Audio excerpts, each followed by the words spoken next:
Last year we did 24 million, and then this year we'll do about like 92 million. That's crazy. So you guys are on that same run rate, man.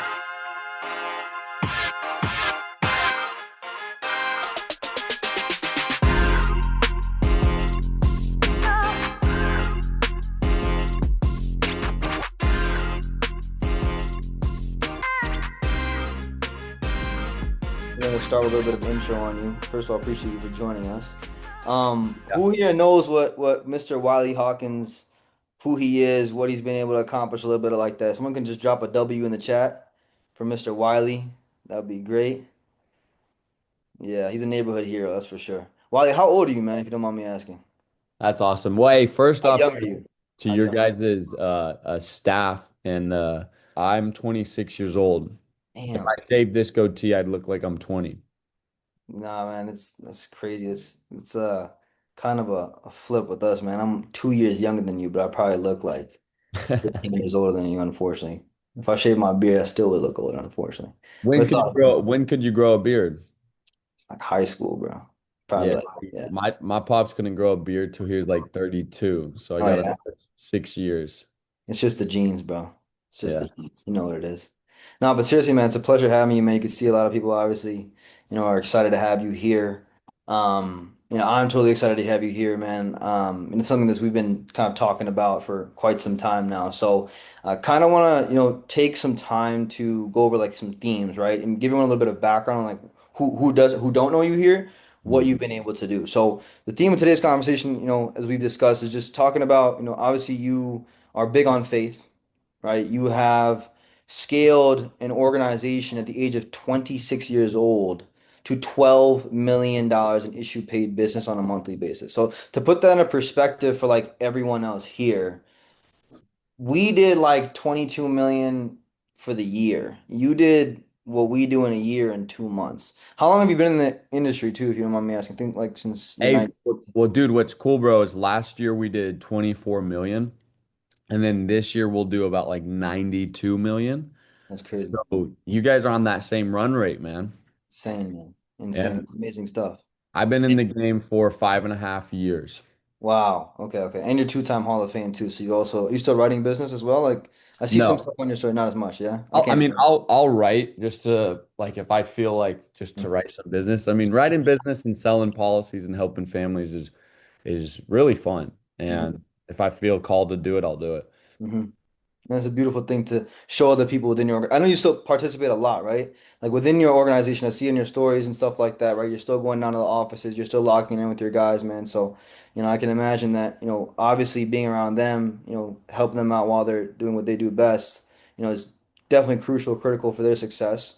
But real main topic of today's conversation is like, taking, strategy and the service that you've been able to provide, for the clients that you protect and building a legacy around it. So how like faith, not like sort of religious faith, because everyone can find faith in other things, right? You can find faith in your family, you can find faith in the business, you can find faith in whatever pleases you best. But how that translates into like strategic like principles that people can use in their day-to-day life within this industry as a whole. So um, starting off with like the first question that I have for you is like obviously like I said, talk a lot about faith in your personal life. Mhm. But in a strategic sense, yeah, how do you translate the core values of the faith practices that you have into like everyday like business decisions and leadership role that you play within your organization? Yeah. All right, cool. So let's rip. So I want you guys to picture that you guys are running in a marathon. So who's ran a marathon in here? If you have, put a one in the chat. Cool. I haven't either. There we One go, day. Darius. So that's 26 miles. Now there's a thing called an ultra marathon, which is over 100 miles. And then there's like super ultras, all this crazy stuff. Typically, when you see people running those, they just had a midlife crisis. So we got to pray for those people because they just went through something. They start running marathons. All my buddies that run marathons, they just had something happen in their life. I'm like, all right, bro, he's just running away. But I think it's a great feat. Now, in business, you have to understand that we're running a race that's 10,000 miles. Mm, I want to picture you guys to picture this. If Adrena, Rob, Zach, and I'm sorry if I pronounce your guys' name wrong, Adrian, Rosa, Harold, Cody, Romeo, Alexander, if you guys all were running a race and you had a weighted vest on, it's a whole lot harder to run that race. And as a new agent, as a builder, as a true leader, and someone that wants to do anything in their life, you have to ask yourself the question of what are the things that hinder you and slow you down? mm, Some of the things early and upfront can be like super honest, or I mean, like, super obvious. mm, Drinking, smoking, stuff that really takes you out of business. mm. But let me ask you a question. How many of you guys spend over an hour a day on Instagram? I'd probably say the lot of you. Fortunately. I read something the other day that if you spend 3 hours on Instagram a day when you're like 75 or 80, you will have spent the equivalent of 15 years of your life on Instagram. And so I heard that and I was thinking to myself, well, I could spend 3 hours doing something completely different.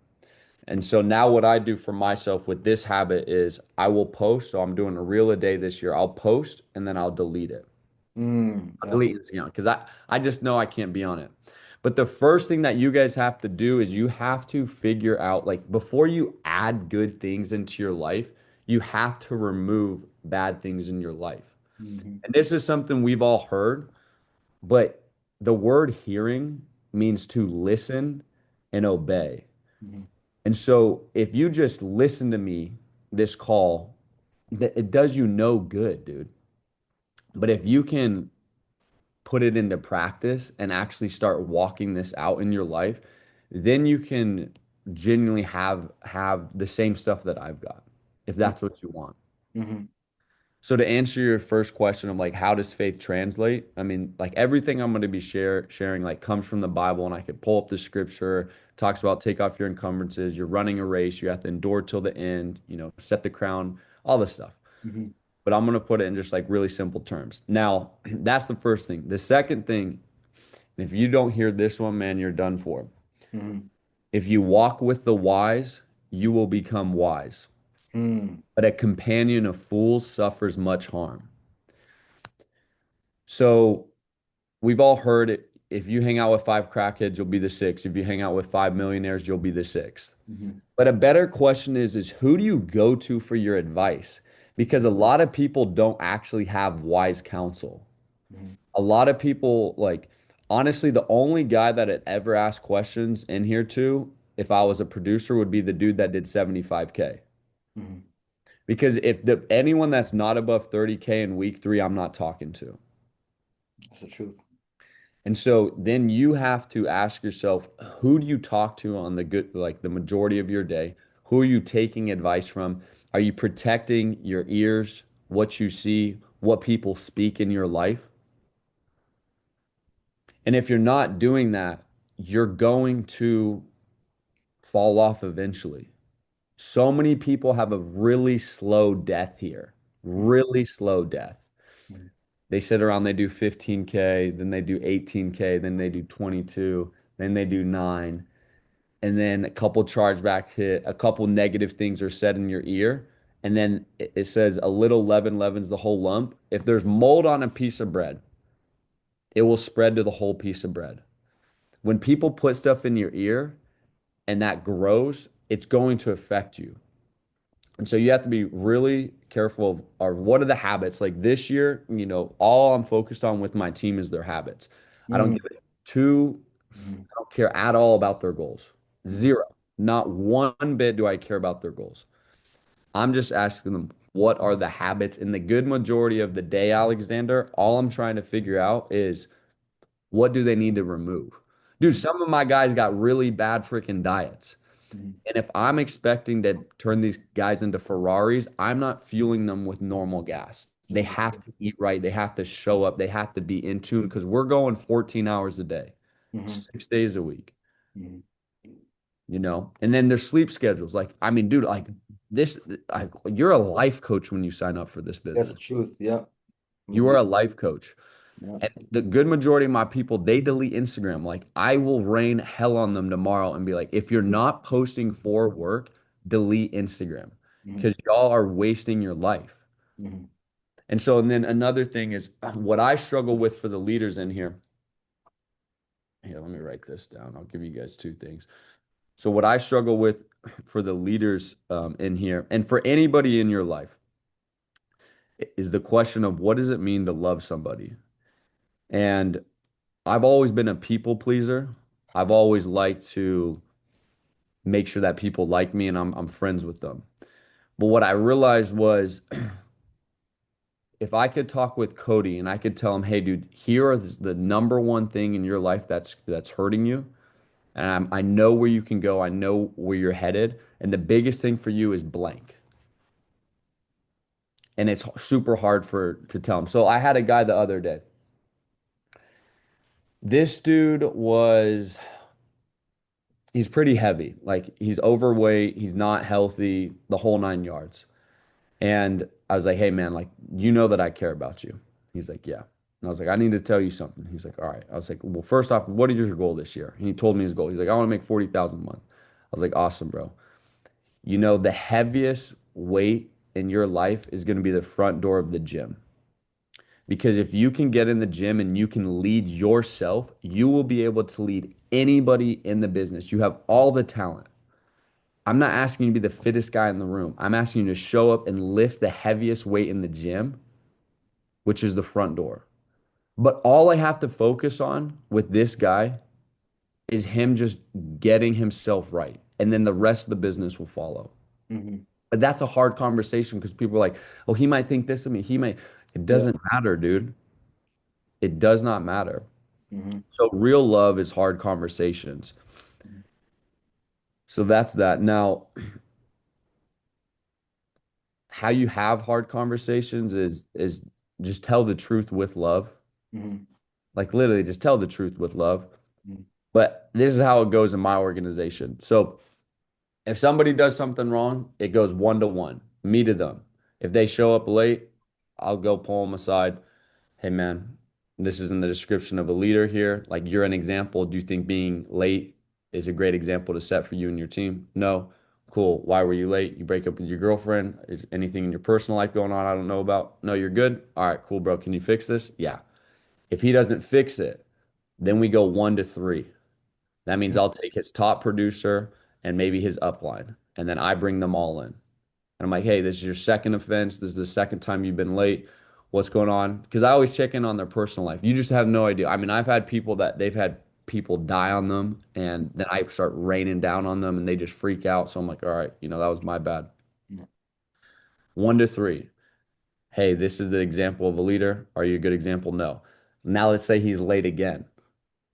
Then I go one to the whole team. I'll take his whole team and put him in front of his whole team. And then if he doesn't change there, that leadership title, that's ripped away from him.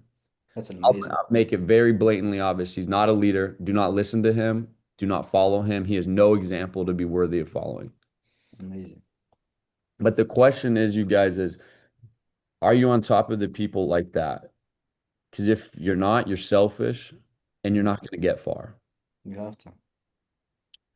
But one to one, one to three, one to all. Hmm. And That's a then thought. Yeah. this is really good. This is what's helped me build a really amazing culture is ask yourself the question, if my whole team did blank, what would my organization look like? So for example, if my whole team on a team call was unmuted, or excuse me, didn't have their cameras on and were muted and no one was paying attention, what would my organization look like? It would not be great. But then if people are unmuted, or excuse me, they don't have their cameras on, dude, everybody in my org, I'm just clicking like show me your face. Because if I had just because one person does that, Everybody's gonna do it. everyone's gonna slowly. Everyone's gonna do it, dude. And dude, it yes, it is anal. And like there's a lot of things and so many things that I have to fix, and our group has to fix. But if one guy shows up late, and then you're like, ah, that's no big deal, like whatever. Yeah, But it's if you crazy. ask yourself the question, if my whole team did that, what would my org look like? And you're like, my org would suck. Or what if you guys were hosting a lock-in and some guy showed up in shorts and whatever? Mhm. I, I'd be like, dude, you got to go back home and change, bro. Because like this is your first reputation for a lot of people. This is not setting a good example, but it's everything. What if you see one guy kind of talking bad about leads, Mhm. right, Sean? He's kind of talking bad about leads. Mhm. Are you going to check him right there? Because imagine if your whole organization talked bad about leads. So the second you see something, you have to Nip it in the bud. Yeah. put it in the butt. And what I've learned is you're the example. So when I got sober, my whole org sober, Mm. like 80% of them. When I started going to the gym, my whole team went to the gym. When I started reading the Bible, all my team reads the Bible. When I started doing this, they all do this. Mhm. Watch how many guys in All-Star start posting once a day. We'll Mhm. have over 50% of my team post it once a day. If you want to build something, you are the example of your flock. No doubt. So this is the last thing, and then we can hit another question. Is I was at my buddy's house. He just had his second baby, and his first kid is like 2.5, 3 years old. He's a little boy. He's a boy's boy. He's tough as nails. He likes playing with tractors. He likes hammers, all this stuff. So he's like, hey, Uncle Wiley, can you come in this room and I want to show you all my toys. Like, yeah, yeah, yeah. I go in there and I'm telling you, I opened this kid's toy room. There's more toys than I've ever seen. It was like Santa Claus. I'm like, hit. Oh, wow. I walk in and I just stub my toe on something, and right away I'm about to swear, and I'm like, oh, darn it. And I yelled, darn it, because I'm about to say damn it or shit or something like that. And the kid, I watch his eyes and he's like, darn it, darn it, darn it. And he just starts saying it over and over. And I'm like, oh gosh, that's not great, but it's way better than me saying a bad word. He Yeah, goes yeah, outside to his parents in the yeah. kitchen. He's like, darn it, darn it. And Yeah. then my buddy starts laughing. He's like, no big deal. Mhm. I said, how often does that happen? He said, you have no idea, Wiley. Mm. He's like, if I move a certain way, my kid moves a certain way. If I say something, my kid will do it. Mhm. He's like, my son has watched me pray. Mhm. Now, because my buddy prays over his food, now his son will pray over the food when they're out and about. That's amazing. But guys, you can learn so much. Like I learned so much from that because children are so malleable, but so are agents and so is everyone in the life. Mhm. Like the reason why we work so hard is because we want what others have.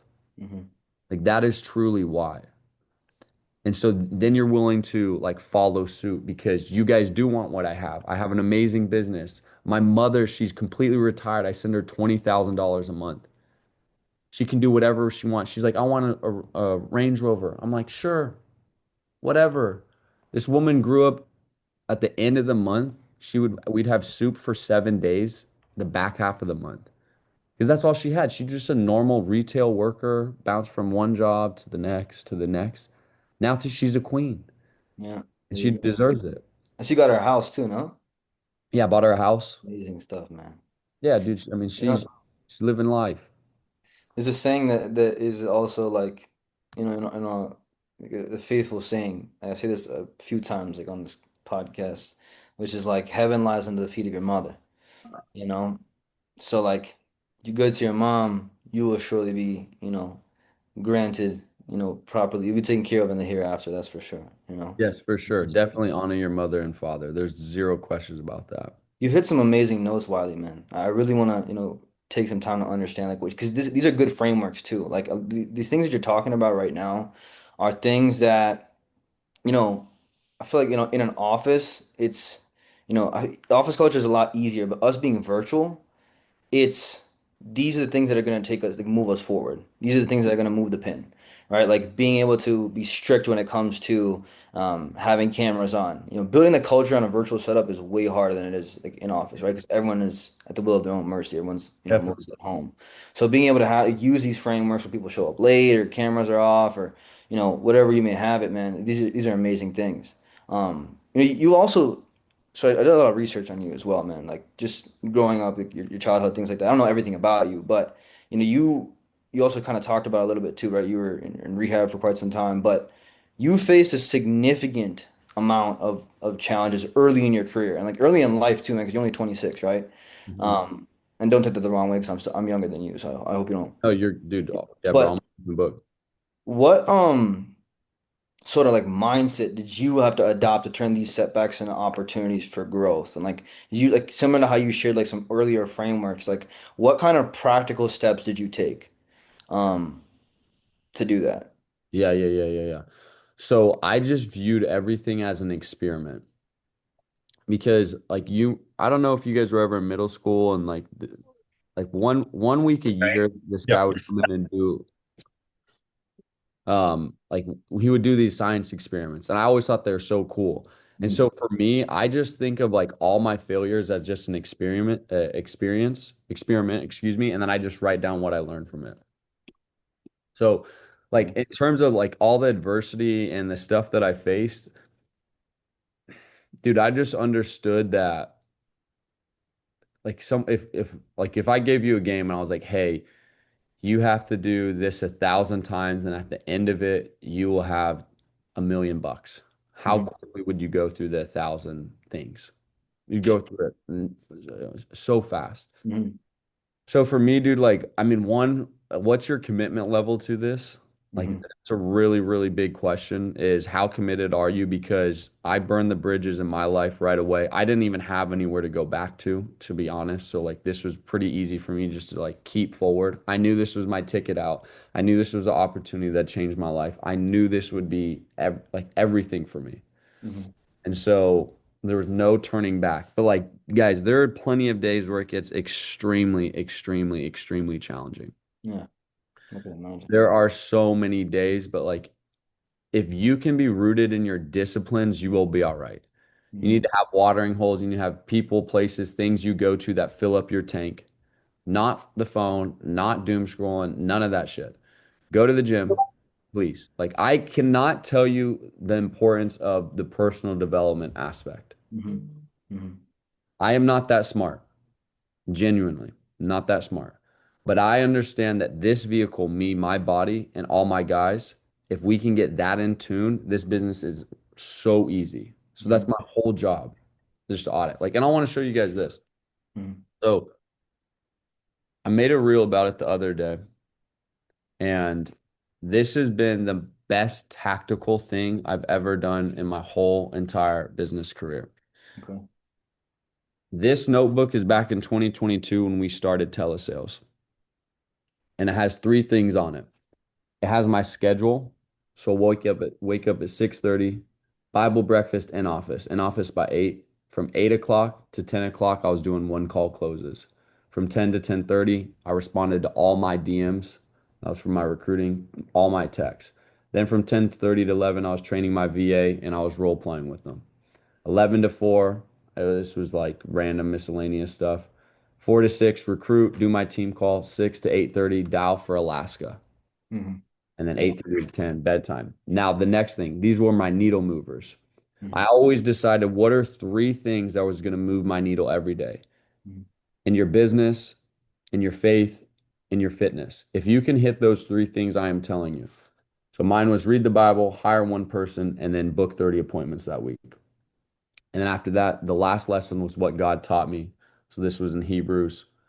Um, yeah, this is good. Look, let someone else praise you and not your own mouth, an Mhm. outsider and not your own lips. Mhm. So instead of me saying how great I am, how great I am, I'll let other people share what they think I'm good at because that's truly where my talents will lie.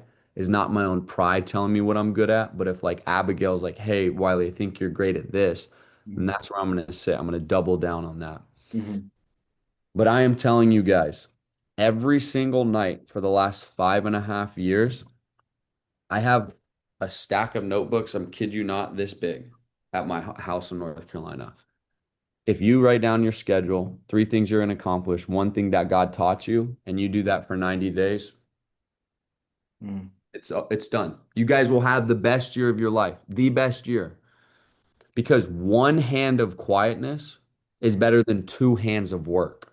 Mhm. Most of the time, you guys are running, and I've been in this, we're running like a hamster in a freaking wheel. We have no idea where we're headed. We have no idea why we're headed there, but we just keep running because we see all these other people running.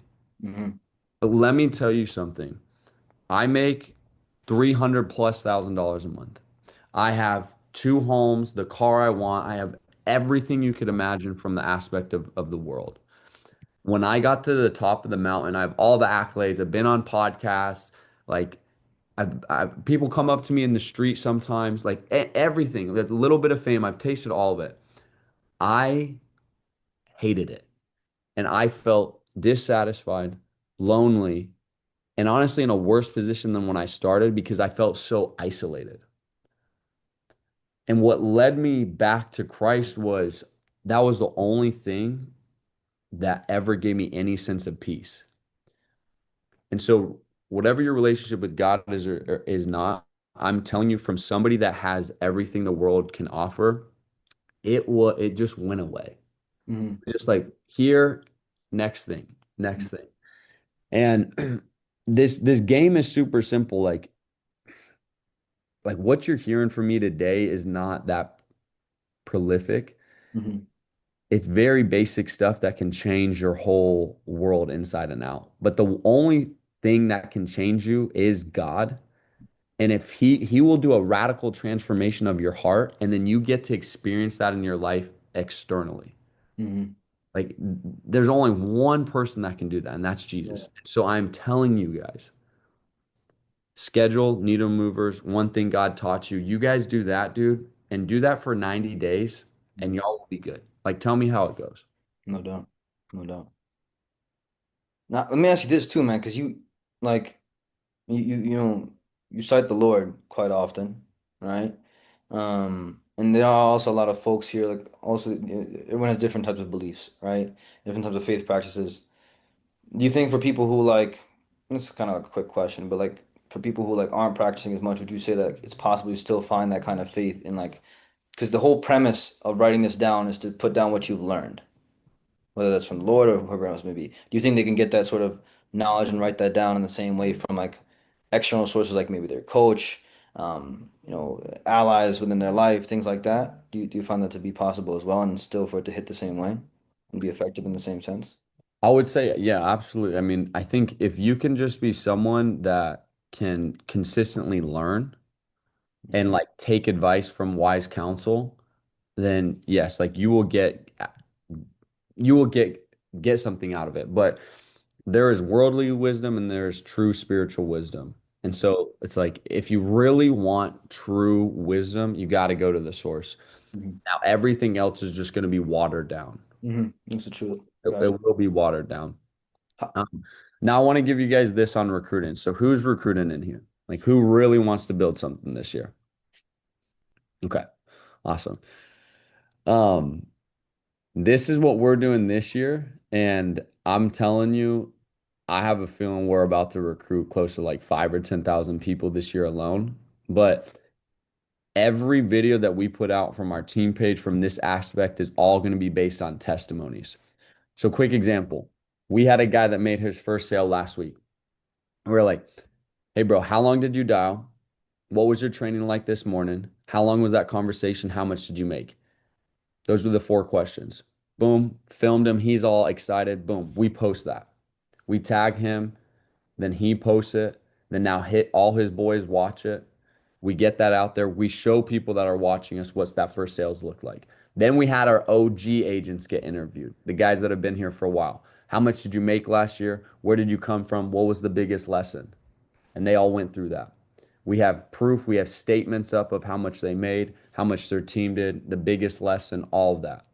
But if you guys want to go and build something, if you guys can understand that you're not building a personal brand, you're building a team brand, then it will skyrocket you. But testimonies are going to be what change your business. People are done with the stupid cars. They're done with the fast life. Everyone and their mother does that. We need to get back to real, raw videos of real human beings. Mm-hmm. That's the truth, man. Everything cycles. Everything cycles. And if you're one step ahead, the reason why we started skyrocketing is we were one of the first people that did telesales. Mm-hmm. We're just one step ahead, and now we look really good for it. And Hmm. I'm telling you right now, if people can get back to doing real, raw, honest videos with testimonials that don't bullshit the numbers, that speak the truth, that get excited about what they're doing, you will blow up. Yep. You will blow up. I'm glad to know that, there's other people out there who can attest for the same thing. Because in an economy right now in this industry where the cars and the watches and all that's all you see, it's tough to come across folks like who can attest to something like this. Let me Yeah. ask you this too, man. How are you? So, you're talking about, building. For people here who are trying to build, or someone like yourself too, you have a lot of agents, man. How many agents do you guys have right now? Writing agents in your downline? Dude. Thousands, thousands probably. No, Okay, no, no. I mean, we probably got 1,000. okay, 1,000. Okay, Yeah. 1,000 by the grace of God. How are you like maintaining structure all the way down? And put this into perspective for people. You have created guys like Mahmoud Nasser, Ronnie Salem, like some of the biggest like names in this industry right now. So like, how have you been able to like maintain structure and like a standard throughout? Like, I mean, I can Yeah. imagine you have a couple hundred writers each too. How are you doing that? How are you So, maintaining that? Like without it like collapsing and imploding within itself? Like how? well, it's Like because generally. of it's because of the guys like Mahmoud Nasser, Ronnie Salem, Caleb Moore. Like, there's a lot of guys you also don't know, like under the org, that are super strong. Mhm, So here I'll speak on Mahmoud and Ronnie. mhm, So Mahmoud and me were physically really close in the beginning. Like, I was always with him. I was always around him. He watched my life. He watched how I sold. He watched when I woke up. He watched when I went to the gym. He watched everything. When I did something, he did something. Like, he did not, like, everything I did, he did. But it was because I was right next to him. Now, I lived in Colorado. He lived in Lexington, Kentucky. mhm, I was on the phone with him 20 to 30 times a day. This is your job. If you pick up a lesson, your job is how quickly can you give it to someone else. Like, mhm, it should be like literally just, oh, I just got this, boom, pass it to him. Oh, here, pass it to him. Oh, here, pass it to him. This one kid, he's so good at my agency. He calls me, and every single time he calls me, he shares good news. Hey, man, I'm just calling you to share good news. That's literally how he starts the call. Hey, dude, I'm just calling you to share good news. I'm just calling you to share good news. I'm just calling you to share good news. I learned so much from him. All I do when I call my agents now is, hey, dude, I'm just calling you to share some good news real quick. Literally, dude, one day, it was like, this was 3 weeks ago. I literally just went on the phone and called as many people as possible and just shared something good. Hey, bro, I don't know if you saw this. Nathan Shinoda, dude, he just got his first deal, bro. Did you check Slack? Oh, no, let's go hype him up. Yeah, bro, he's crushing it, man. All right, cool. Hey, dude, did you just see this? Boom, boom, boom, boom, boom, boom, boom, boom, all freaking day. But how quickly can you pass on mhm, good mhm. news? So that Good. was my mood. Okay. Now, Ronnie, so leadership, first off, is taken. Mhm, You, like, yes, you can build leaders, but the right ones, the best leaders I've ever seen. So, like, you'll see these two guys coming up. Jackson Rappaport and Luke Rappaport will be like the next $10 million a month teams. These guys are just grabbing all the responsibility. They're mhm, like, hey, we want to run the office. They come up to me and it's my office. Like, we really want to run the office. We know you're super busy, XYZ. This is what we have in place. Da da da da. I'm like, cool. Yeah. Let me just sit down with you, show me how you want to build it out, and we'll just make some adjustments.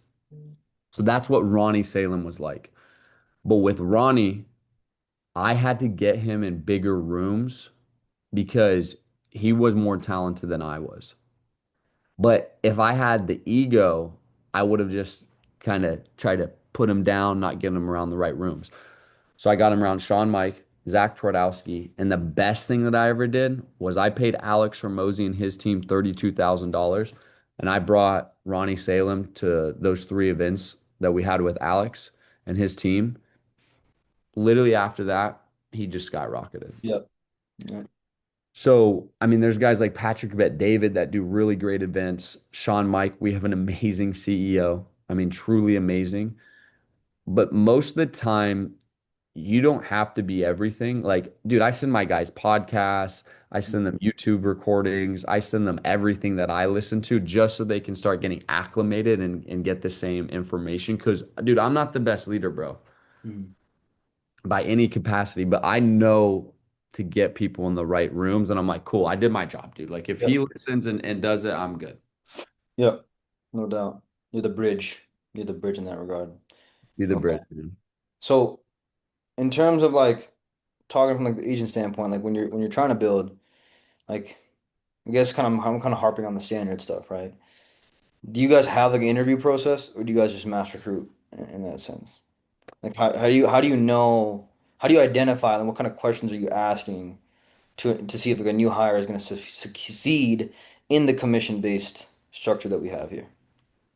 That's a good I question. also see you guys doing this too, like not to contradict myself, but you guys have been able to like I've seen you guys take people who are doing like 10, 20,000 a month in income, like W-2 salaries, and you're making them leave their jobs to come and do this. That's crazy stuff. Yeah, Most yeah, people yeah. don't have the vision. Well, okay, How does that happen? so all right, picture I put $1 million in front of you. It's in a Yeah. briefcase. Yeah. Open that sucker up. You Yeah. can, put the money on your ears, your phone and the money. You can throw it around for 30 seconds. Yeah, you're doing the money spread, whatever that's called. You're having fun. But then I put all that money back in the briefcase.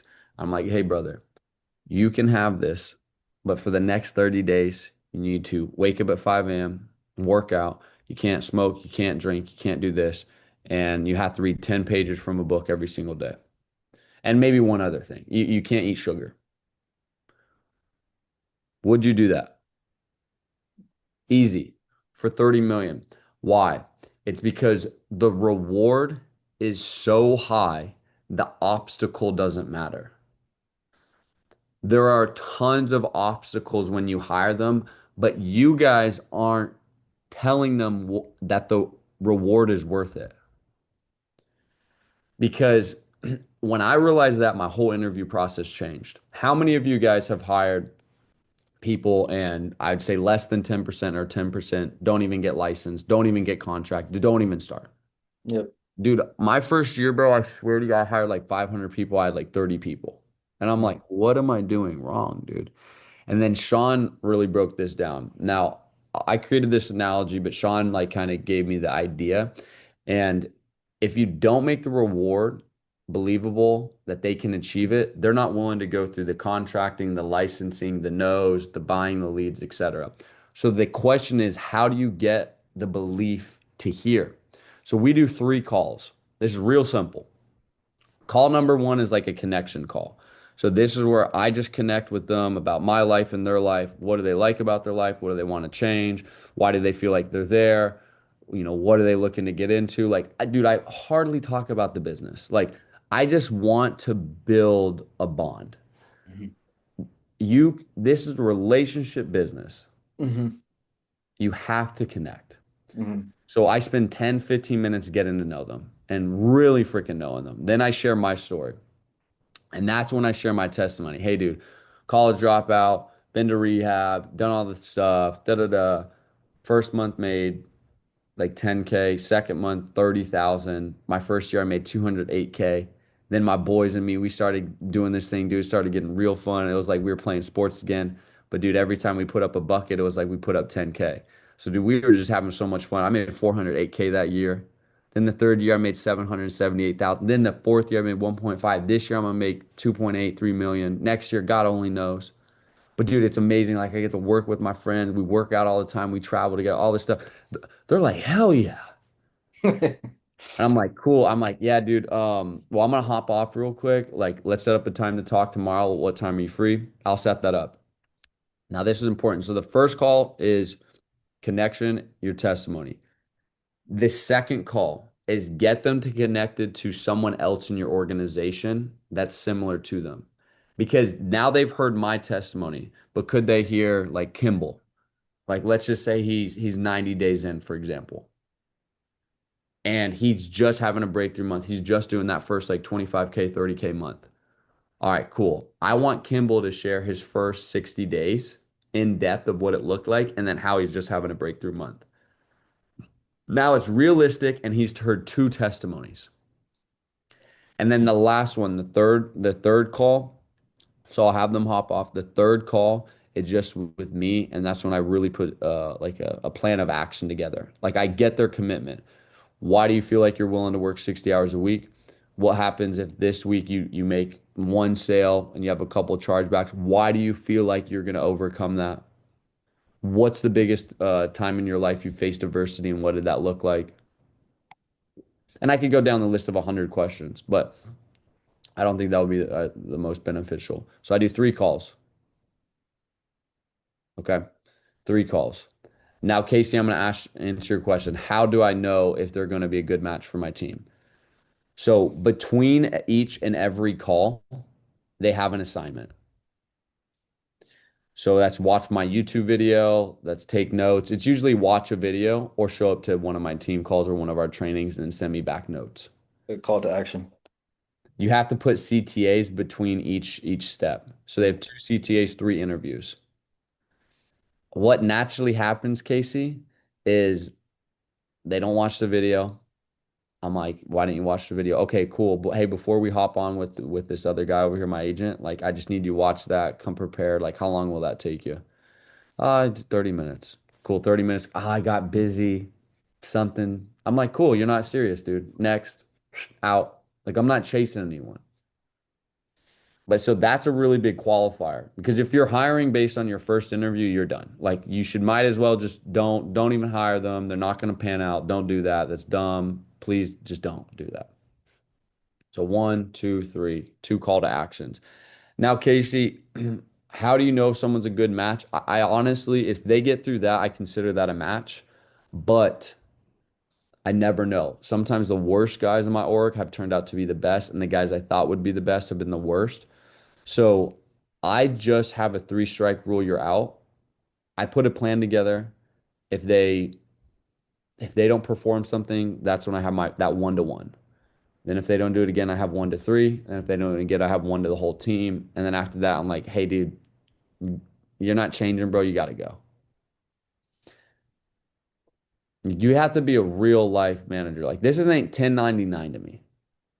This is like if you step into my world, bro, you're playing by my rules. Like this is my field, this is my house, this is where God's given me dominion and influence. Like these are my rules. You follow suit. Like you don't track mud in my house. I'm not asking you like when I say take your shoes off, I mean take your shoes off. Mhm. You're not tracking mud in my home. Not at all. Okay. This is very like you give these are good like tactical objective responses, man. With like really good frameworks that a lot of people can be using. So I hope everyone's like writing this stuff down. Really quick, can I just say one thing? I'm driving, so I couldn't text it. Yeah. So say you have an organization right now and you want to implement what you're talking about and kind of be like my way or the highway, get out of here. But you haven't done that in your current organization, but you want to start to do that, and you have agents that are giving you fight back on what you're trying to implement. What do you do then? Great question. That's a really good question. So I want you to do this. I want everybody on this call to do this. If you have a team or not, you need to ask every single one of your guys where they're headed, why they're headed there, what's important to them. You need to go through like their goals. So we go through three goals with people, and I'm going to answer your question in a roundabout way. We go through what's their goal in their faith, what's their goal in their fitness, what's their goal in their finances. Why are those goals important to them? What are they willing to sacrifice to get there? Okay. So now I know where that individual is headed. Then I build the standard with them based on their goals. So then the whole time I'm like, all right, what's your personal standard going to be? And I'll ask them. And then they go through all their standard of this is my standard for the office, the whatever it is. Awesome. Do I have full permission to hold you accountable to this standard? Absolutely. Cool. So that call is a reset call. That call is them creating their own standard because the more involvement that they have in their own plan, the more equity they have in it. Mhm. Meaning, if I had, I don't know who I'm looking at, Jose, Byron, anyone, any one of you, if I came to you and was like, hey, what do you think about the training that we have in our office? What would be one or two things that you think we could do better? Like, I think we could do this and this. Now Brian has more involvement in the plan. So when the trainer steps up there and he kind of bombs it, Brian might step up and be like, "Hey, let me take like lead of this. Like, hey, bro, you did so good. Like, just to wrap this up, boom, boom, boom, boom, boom. Here are the points I want to touch on." He has more equity. So the guy driving in the car, dude, you can't just have if you have like, all right, picture this. Picture this.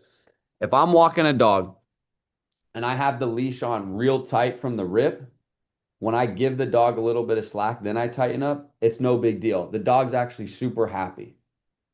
But if you have the dog and you let the leash and this dog's running ragged and then you tighten that thing up, it's gonna jerk his net back and that dog's gonna look at you and he's gonna want to kill you. You haven't had the leash on tight from the rip. So you Mhm. cannot just tighten the leash all of a sudden because then the dog's gonna come trying to bite you. Mhm. That's the truth. So you have to keep the leash tight from the rip. Like Yeah. you come in with a stern rod. Like Sean Mike is really good. He comes in over the top for Mhm. a reason. Mhm. Then he sees how you are, then he gives you more room to work. Mhm. Exactly. But now you guys are in a reset phase of like sit down with people on their goals, help them build out the standard, do that once a month with all of your direct downlines. And that's how you'll have a line of communication. You'll be able to help. That's all I'm doing this week is literally just sitting down for an hour with every single one of my guys, going through their goals, building out their own standard, asking for permission to hold them accountable again, and being like, cool, let's do it. So anytime I see my guys slacking, I can be like, boom, you said you want this. Did that change? No, it didn't. All right, bro, we got to fix this behavior. How can I help you? You want, what do you need from me? Anything? No? All right, bro, let's step up, dog. Let me ask you something. Do you move comps around too? Or people who who come in with that? Like, do you change people's comps? No, no, no. My comp scale is just black and white. Like it's Okay. like, Cool. Gotcha. That's I hope that answered your question, Eli. But definitely want to take like more questions here momentarily if you have if you have the time to do yeah, yeah. so. I got some Um, time. and it kind of what you just explained like ties back to what you had said initially in the beginning of this call, which is like being able to nip these things in the butt early on, right? Because like it becomes a virus, right? You use an analogy, talk about the mold on bread, right? Like this is the same thing, right? If and you hire slow. What this is a book, right? It's hire slow, fire fast, or something like that, right? Would you say that you practice the same thing? Like even after the whole interview process with the three-step framework that you use, someone comes into your organization and starts, pardon my French, but starts bullshitting. Would you say you let them go? Like you remove them from your organization, or how do you go about that? Let them figure it out for themselves, or what? No, no, no, no, no, no. I don't let them figure out for themselves. Like, dude, I mean, it goes just for me one to one. Like, I will check behavior as fast as I see it. Hmm. Like, the second I see something I don't like, and the only question, the framework is if my whole organization did that, what would it look like? Hmm. Like, if someone's complaining, bro, like, I check them. Like, I pull them aside one. I don't do it in front of the whole team. I always take them one on one, and I'm like, here's the deal. Here, this is why it's bad for you. This is what we need you to do. This is based on your goals, all this stuff. Okay. Mm, but I'm talking about after step three, though. After the Yeah, third time, bro. you The gotta go. That's what I'm trying to say. So you do remove people from your organization if they do, do these things. Excellent. I definitely want to, give you a few more questions. Last question one more question I have for you is, what you talked about a little bit of your predictions for like the talent acquisition side of things going into 2026, right? You talked about, testimonials, things of that regard. What kind of strategic priorities will matter most for agents trying to scale in 2026, would you say? Other than that, what do you foresee happening? I mean, you've been in the industry for like 5, 6 years. You've been there since door knocking, telesales, everything in between. So you kind of, I can imagine you probably have like an X-ray vision on like where things are headed, or at least have a better idea compared to most. Yeah. Will you say the question one more time? No problem. Which strategic priorities will matter most for agencies to scale in 2026? Yeah. So you'll watch the people that focus on the systems, like will throttle you. Like our organization will just throttle people because the only thing that we're actually good at Like this is all your whole job. You got to understand something. So let's think about faith. Mhm. A man takes 12 other men and builds the biggest organization of all time, 2.6 billion people. Mhm. One guy, 12 people. Mhm. His system was spending time packing them full, encouraging them, casting the vision, all of that stuff. You cannot beat someone that's willing to walk through life with talented people. So your job is to find what are this person's talent, to breathe life into them, to give them opportunities to grow. But if you, like the strategic priority is people, that is what you're looking for. It is not leads. You find a guy that's tech savvy and that's good with leads. Cool. You breathe some freaking life into that guy and you're like, hey, bro, we need in-house leads. Let's do this. I'm going to give you this unfair advantage if you do that for me. Like, let's mesh. Let's go. Cool. All right. We got a guy that's an operations manager, my team. He's real good with numbers. He's real good with Discord and stuff like that. I'm like, hey, dude, I'm going to do X, Y, and Z for you if you manage this department for me. Cool. Awesome. Now I meet with him once a week. I breathe life into him. I just walked him through how to break up with his girlfriend because he couldn't do that. He's like, man, that was so good. Dude, she's just a crazy girl. Da, da, da, da. But like, the only thing that I'm good at, you guys, is talking. Mhm. Like, I'm a relationship based dude. People is where I'm good with, like what I'm good at. But like, uh, the VAs in here, Ellie, Andrea, you guys have a gift with the whatever that AI stuff is. Like you just need to breathe life into that. Give them more assignment, encourage them, do small little tweaks. That's it. But your only priority, y'all, is people. Mhm. People. I didn't build the system. Ronnie Salem did. Mhm. I didn't do that. But I had a hand in just getting Ronnie in the right room. Now Mhm. there's going to be another guy that comes up. I'm just going to get him in the right room, build him up. I'm gonna stay out of my lane. Like all I need to do is mentor. That's your number one job is just mentor people. Be a good coach. Mhm. No doubt. So go on quality, folks. I respect that. Okay. I guess last question I have for you, Wiley. Again, God bless you, man. Appreciate you for everything that you've been able to do, not only for us but for the industry as a whole. Um, New thing we're gonna start doing in 2026 is like leave me a question for the next guest. Now, keep in mind a lot of the conversations that we have do circulate around the insurance industry, but then obviously other industries that relate to the industry as a whole. So, do you have a question that you'd like to ask for the next guest? I would ask, this was my question, are you willing to die for it? Okay. Or what are you willing to die for? Okay. I'm gonna write that down. Excellent. Cool. Let's do it. First one of one. If everyone can please unmute and say thank you to Wylie Hawkins for joining us today. Wylie, if you could stick Thank around you, for like Wiley. 5, 10 more minutes Thank if you're you. not Thank busy. Thank you, you. Wiley. Thank Thank you, you so Wiley. Thank you. much. Thank Thank you. you. Thank Thanks. God you, bless bro. you. Is there anything we could have done better, as an audience? Oh, Anything? dude, you guys are fantastic, man. Seriously, you guys are a great team. I haven't gotten the chance to meet all you guys. But the last thing I'll say is like convention's huge. I would love to see all your faces. And yeah, if you guys need something from me, like go to my Instagram. I don't go on there much, to be quite honest. So if I don't respond, it's not be me ignoring you. But I do go on there like once, twice a week for a little bit, respond to everything there. But I'll see you guys at conventions. Thank you guys. In 2026, I'm telling you, this is a year where you can really put your imprint down and make a difference for yourself, for your families. Yeah, man, I'm here to help. So whatever y'all need, but I appreciate you guys, and I'll catch you next time. All right. Sure. Cheers, Wylie. God bless you, man.